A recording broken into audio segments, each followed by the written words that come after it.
From Software is known for its popular game Dark Souls, which has been both fiscally and critically successful for the franchise. Now the second installation in the Dark Souls franchise is up to bat, which is now out for PC, Xbox 360, and PlayStation 3. The series is known for its unrelenting difficulty, and Dark Souls 2 does not disappoint.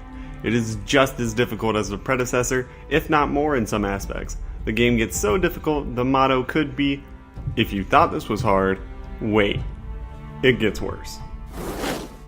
Graphically, this game is beautiful. The landscapes are robust and leave the player with a sense of adventure, the desire to find every nook and cranny to maybe get some loot or meet a character or two.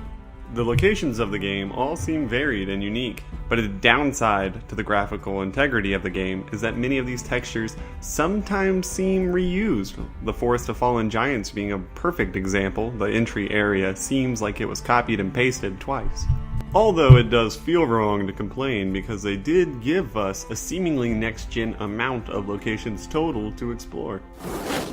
In terms of gameplay, Dark Souls 2 plays almost the same as the prior entry in the series. Dark Souls 2 has had a few changes in its gameplay, such as life replenishing items are easier to come by, but ultimately, the need for them is greater.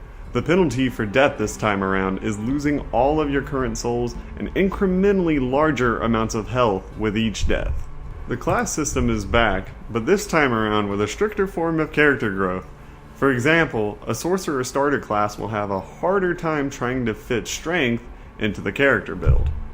Covenants are back in Dark Souls 2. They still act as the medium for most PvP battles and PvE grouping. Not all of the Covenants are terribly balanced, as some Covenants are more bothersome than fun.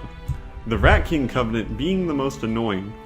Covenant members can create traps and summon unsuspecting players into the newly minted Dungeon Master's game. Although this feature seems fun, it's more bothersome than it is immersive or rewarding. Some areas I got summoned multiple times before I could even reach the next boss. I'm not saying we should get rid of this covenant, I'm just saying it may need to be tweaked in the name of fairness. Though I understand it's not supposed to be fair. Its purpose is to irritate you. I just feel it's kind of trivial, and sometimes it feels like it's more trouble than it's worth. Dark Souls 2 is set an unknown amount of years ahead of the events of the first game. The player is a cursed undead looking to break the curse and solve the mystery of the land of Drangleic.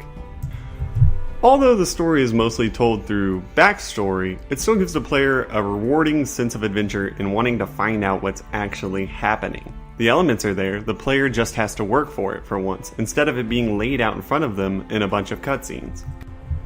Although characters are few and far between within this installment of the franchise, they are varied in personality and in motive.